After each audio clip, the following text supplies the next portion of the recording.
bukti surat pemohon telah diteliti dan dicocokkan dengan aslinya, kecuali bukti P01, P02, P03A, P03B, P05, P07, P08, P09, P10 berupa fotokopi, sedangkan bukti P11, P13, P14A, P15A, P16 hanya berupa print out saja, dan bukti surat tersebut telah diperlihatkan dan diperiksa para pihak di persidangan.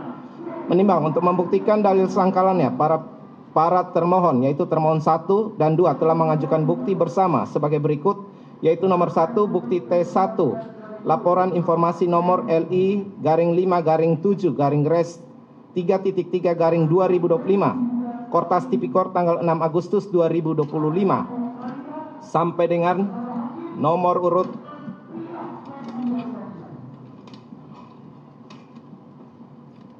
103, yaitu bukti T36 satu buah flash disk merek SanDisk. Menimbang bahwa terhadap bukti surat para termohon telah diteliti dan dicocokkan dengan aslinya, kecuali bukti T15C, T35A berupa fotokopi tanpa diperlihatkan aslinya, sedangkan T35 berupa flash disk, dan bukti surat tersebut telah diperlihatkan dan diperiksa pada para pihak di persidangan. Menimbang untuk membuktikan dalil-dalil sangkalannya, turut termohon telah mengajukan bukti surat sebagai berikut. 1.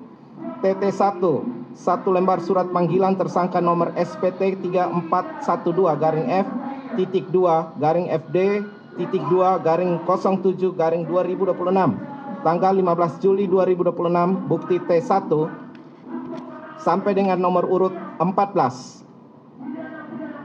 Menimbang bahwa terhadap bukti surat turut tergugat telah diteliti dan dicocokkan dengan aslinya, kecuali bukti TT1, TT4, TT6 berupa fotokopi tanpa diperlihatkan aslinya, dan bukti surat tersebut telah diperlihatkan dan diperiksa para pihak di persidangan.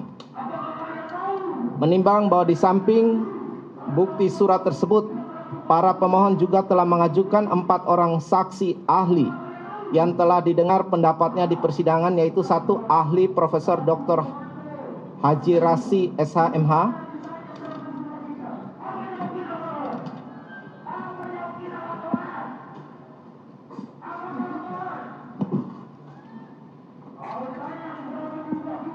untuk saksi pemohon dan turut pemohon dan termohon 1, 2 dan seterusnya tidak dibacakan, dianggap telah terbacakan. Menimbang bahwa di persidangan turut termohon tidak mengajukan saksi maupun ahli. Menimbang bahwa selanjutnya pemohon termohon 1, termohon 2 dan turut termohon telah mengajukan kesimpulannya masing-masing sebagaimana termuat dalam berkas permohonan pra-peradilan ini. Menimbang bahwa selanjutnya para pihak telah tidak, kami ulangi, menimbang bahwa selanjutnya para pihak tidak mengajukan sesuatu hal lagi ke persidangan dan mohon putusan. Menimbang bahwa untuk menyingkat uraian putusan ini, maka segala sesuatu yang dicatat dalam berita acara persidangan harus dianggap termuat dan merupakan bagian yang tidak terpisahkan dari putusan ini. Tentang pertimbangan hukum. Menimbang maksud dan tujuan permohonan pra-peradilan pemohon adalah sebagaimana telah diuraikan di atas, yang pada pokoknya memohon agar surat perintah penyidikan, surat perintah penggeledahan, tindakan penyitaan, surat penetapan tersangka, dan tindakan pencegahan yang dilakukan oleh termohon 1 dan termohon 2, serta surat perintah penyidikan dan surat panggilan yang diterbitkan oleh turut termohon dinyatakan tidak sah dan tidak mempunyai kekuatan hukum mengikat, bahwa terhadap permohonan akuo termohon 1 dan termohon 2 secara bersama-sama maupun turut termohon secara tersendiri telah mengajukan jawaban dan memuat eksepsi dan jawaban dalam pokok perkara yang pada pokoknya membantah seluruh dalil pemohon serta memohon agar eksepsi dikabulkan dan permohonan ditolak atau setidak-tidaknya tidak dapat diterima. Menimbang bahwa oleh karena para pihak tidak mengajukan replik maupun duplik, proses jawab jinawab dianggap telah cukup, sehingga hakim pra-peradilan akan mempertimbangkan perkara akuo berdasarkan permohonan jawaban seluruh seluruh alat bukti dan seluruh pendapat ahli yang diajukan oleh para pihak di persidangan, bahwa oleh karena termohon 1, 2 dan turut termohon mengajukan eksepsi, maka sesuai tertib beracara, eksepsi akuo akan dipertimbangkan terlebih dahulu sebelum pokok perkara. Dalam eksepsi, Menimbang bahwa maksud dan tujuan permohonan pra-peradilan yang diajukan pemohon adalah sebagaimana yang terurai dalam permohonan pra-peradilan. Menimbang bahwa sebelum mempertimbangkan pokok permohonan pemohon, hakim terlebih dahulu mempertimbangkan eksepsi para termohon 1, 2, dan turut termohon. Menimbang bahwa atas permohonan pra-peradilan di atas, para termohon mengajukan eksepsi, yakni permohonan telah mencampur adukan pengujian legalitas upaya paksa dengan pemeriksaan pokok perkara, yakni dalam berbagai bagian permohonan, pemohon tidak lagi sekedar mempersoalkan keabsahan prosedural, melainkan telah meminta hakim pra-peradilan menilai persoalan pembuktian material unsur tindak pidana yang seharusnya diuji dalam pemeriksaan pokok perkara melalui proses pembuktian yang lengkap, kontradiktor, dan berimbang. Menimbang bahwa terhadap eksepsi tersebut, hakim berpendapat Pasal 158 huruf A Undang-Undang Nomor 20 Tahun 2025 tentang Kitab Undang-Undang Hukum Acara Pidana memberikan kewenangan kepada pengadilan negeri melalui pra-peradilan untuk memeriksa dan memutus sah atau tidaknya pelaksanaan upaya paksa. Sedangkan Pasal 89 KUHP menentukan bahwa upaya paksa antara lain meliputi penetapan tersangka, penggeledahan, penyitaan, dan larangan bagi tersangka atau terdakwa untuk keluar wilayah Indonesia. Objek-objek tersebut secara nyata dimohonkan pengujiannya oleh pemohon dalam perkara akuo. Menimbang bahwa benar pemeriksaan pra-peradilan tidak dimaksudkan untuk menentukan apakah pemohon terbukti melakukan tindak pidana. Demikian pula tidak untuk menentukan apakah unsur tindak pidana korupsi maupun tindak pidana pencucian uang yang telah terpenuhi.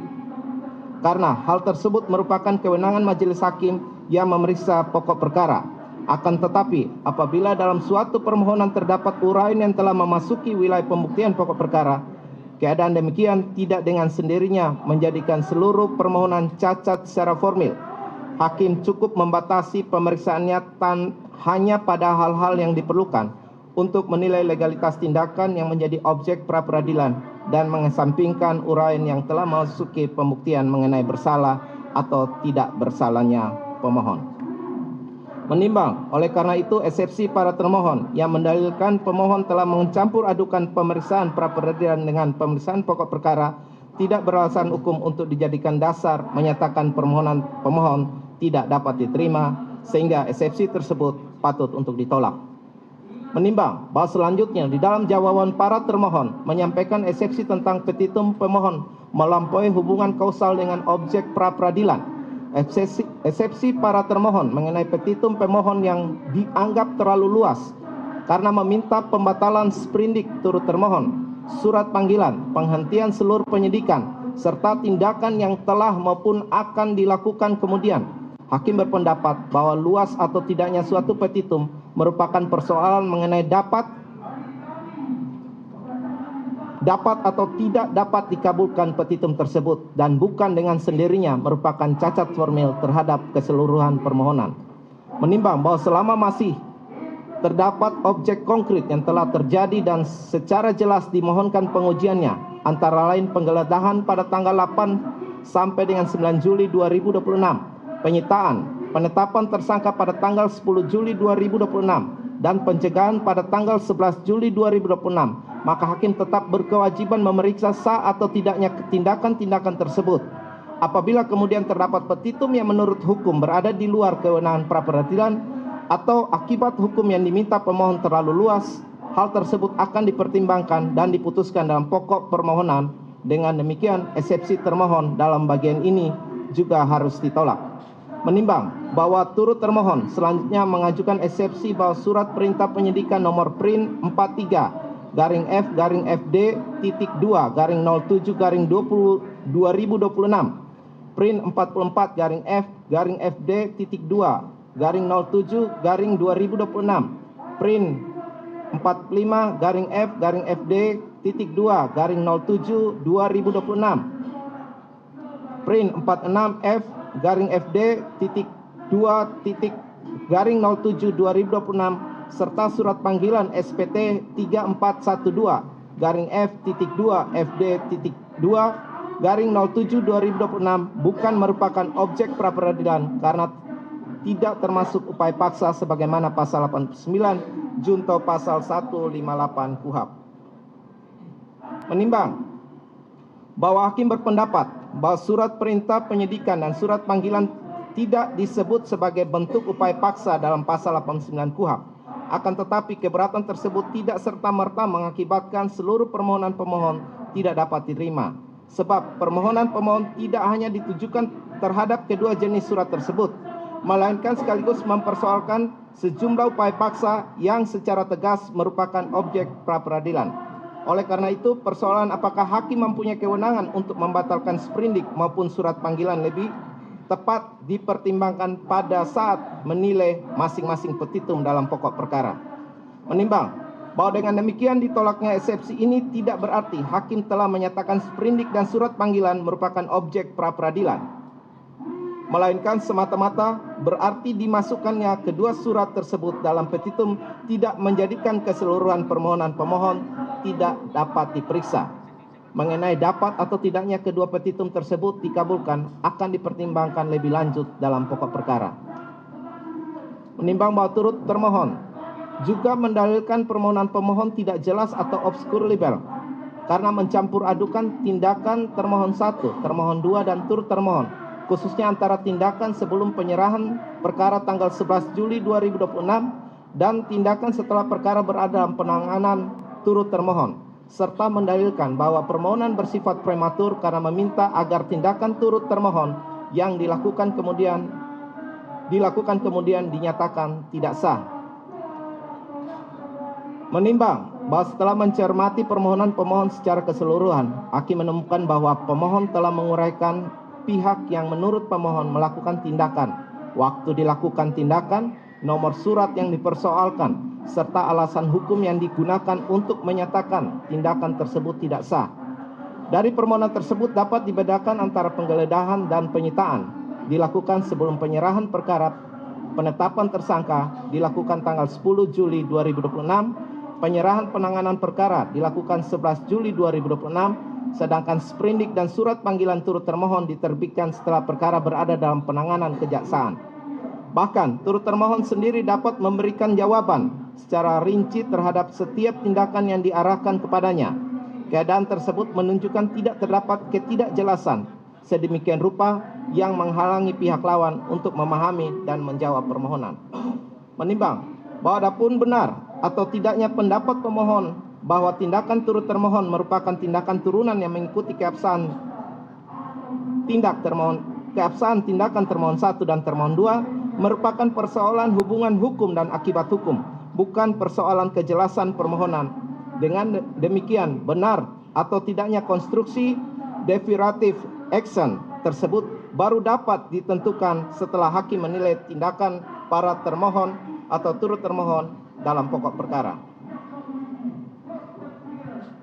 Menimbang bahwa demikian pula eksepsi prematur tidak beralasan karena pada saat permohonan pra-peradilan diajukan telah terdapat tindakan konkret berupa penggeledahan, penyitaan, penetapan tersangka, pencegahan, penerbitan sprindik oleh turut termohon serta surat panggilan tanggal 15 Juli 2026. Bahwa pemohon juga meminta agar tindakan yang akan dilakukan kemudian dinyatakan tidak sah memang merupakan petitum yang terlalu luas, tetapi keadaan tersebut tidak menjadikan tindakan-tindakan yang sudah terjadi menjadi prematur untuk diuji.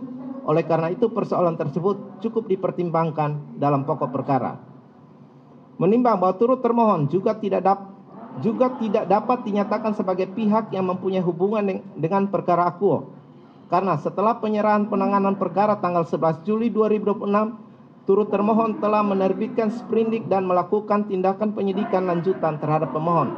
Dengan demikian, terdapat kepentingan yang cukup untuk mendengar jawaban turut termohon dalam perkara ini, tanpa berarti bahwa turut termohon harus bertanggung jawab terhadap tindakan para termohon sebelum perkara diserahkan kepadanya. Pemisahan tanggung jawab tersebut merupakan persoalan pokok yang akan dipertimbangkan lebih lanjut. Menimbang bahwa berdasarkan seluruh pertimbangan tersebut, hakim berpendapat seluruh keberatan para termohon dan turut termohon tidak merupakan alasan yang dapat menggugurkan permohonan pemohon secara formil, sehingga eksepsi para termohon dan turut termohon harus ditolak untuk seluruhnya. Dalam pokok perkara, menimbang bahwa oleh karena seluruh eksepsi telah ditolak, selanjutnya hakim akan mempertimbangkan Pokok permohonan pemohon dengan terlebih dahulu menegaskan bahwa berdasarkan pasal 163 ayat 2 KUHP, putusan pra-peradilan harus memuat dengan jelas dasar dan alasannya. Oleh karena itu, pemeriksaan tidak cukup berhenti pada ada atau tidak adanya surat secara administratif, tetapi harus melihat apakah tindakan penyidik mempunyai dasar kewenangan, dasar faktual, dan dilaksanakan menurut prosedural yang ditentukan undang-undang. Namun, pemeriksaan tersebut tetap dibatasi pada aspek legalitas dan tidak memasuki pembuktian mengenai bersalah atau tidak bersalahnya pemohon. Menimbang bahwa pengadilan telah memeriksa permohonan yang diajukan yang telah memuat alasan-alasan dan telah jelas identitas pemohon serta pelaksanaan upaya paksa yang menjadi objek permohonan pra-peradilan diterbitkan oleh termohon dan turut termohon yang berada dalam wilayah hukum Pengadilan Negeri Jakarta Selatan, maka Pengadilan Negeri Jakarta Selatan dapat menerima, memeriksa, dan memutus permohonan pra-peradilan akuo. Menimbang bahwa pada pokoknya permohonan pra-peradilan yang diajukan oleh pemohon adalah mengenai tindakan yang dilakukan oleh para termohon dan turut termohon, yakni 1. Upaya paksa penggeledahan, 2. Upaya paksa penyitaan, 3. Upaya paksa penetapan tersangka, 4. Upaya paksa pencegahan atau pencegalan terhadap pemohon, 5. Konsekuensi hukum terhadap tindakan penyidikan lanjutan oleh turut termohon. Menimbang, untuk menguatkan dalil-dalil permohonannya, pemohon telah mengajukan bukti surat, masing-masing diberi tanda P1 sampai dengan P16, dan 4 orang ahli yang nama dan keterangannya seperti tersebut di atas. Menimbang terhadap surat bukti serta pendapat ahli tersebut, sepanjang memiliki relevansi bagi pembuktian ini, maka akan dipertimbangkan dalam pertimbangan putusan ini. Dan sepanjang tidak memiliki relevansi bagi pembuktian perkara ini, maka terhadap alat bukti tersebut haruslah dikesampingkan.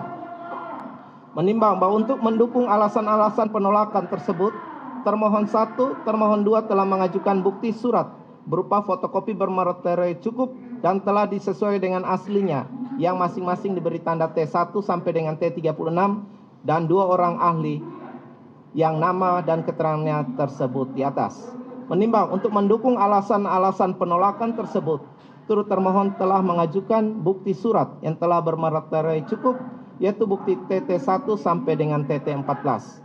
Menimbang sebelum mempertimbangkan satu persatu dalil pemohon, perlu terlebih dahulu ditegaskan bahwa pemeriksaan pra-peradilan terhadap sah atau tidaknya upaya paksa adalah pemeriksaan terhadap legalitas tindakan yang dilakukan oleh aparat penegak hukum yang meliputi ada atau tidaknya kewenangan, terpenuhi atau tidaknya dasar hukum dan dasar faktual untuk melakukan tindakan tersebut, serta dipenuhi atau tidaknya tata cara yang diwajibkan oleh hukum acara pidana.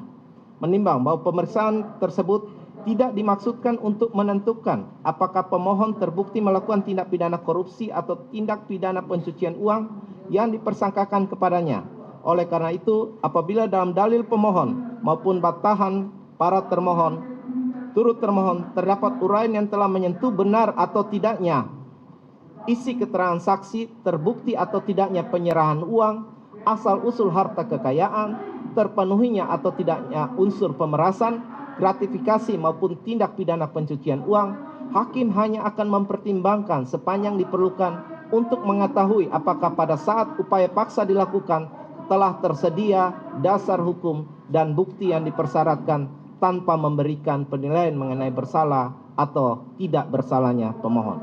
Menimbang bahwa dengan batas pemeriksaan tersebut, hakim selanjutnya akan mempertimbangkan dalil-dalil pemohon sesuai dengan urutan sebagaimana dikemukakan dalam permohonan. Angka rom 1, upaya paksa penggeledahan. Angka 1, surat perintah penyidikan cacat hukum sebagai dasar penggeledahan. Menimbang bahwa pemohon pada pokoknya mendalilkan surat perintah penyidikan nomor SP.Sidik garing 2932/7/res.3.3 garing 2026 Polda Metro Jaya tanggal 6 Juli 2026 diterbitkan secara prematur karena tidak didahului penyidikan. rencana penyidikan, laporan hasil penyidikan maupun gelar perkara sebagaimana pasal 17 sampai dengan pasal 19 KUHP, sehingga menurut pemohon penggeledahan tanggal 8 Juli 2026 yang lahir dari surat perintah penyidikan tersebut turut menjadi tidak sah. Dalil pemohon tersebut secara lengkap memang ditempatkan sebagai subdalil pertama mengenai penggeledahan. Menimbang bahwa para termohon 1 dan termohon 2 menyangkal dalil tersebut dengan menerangkan bahwa penanganan perkara akuo tidak baru dimulai pada tanggal 6 Juli 2026.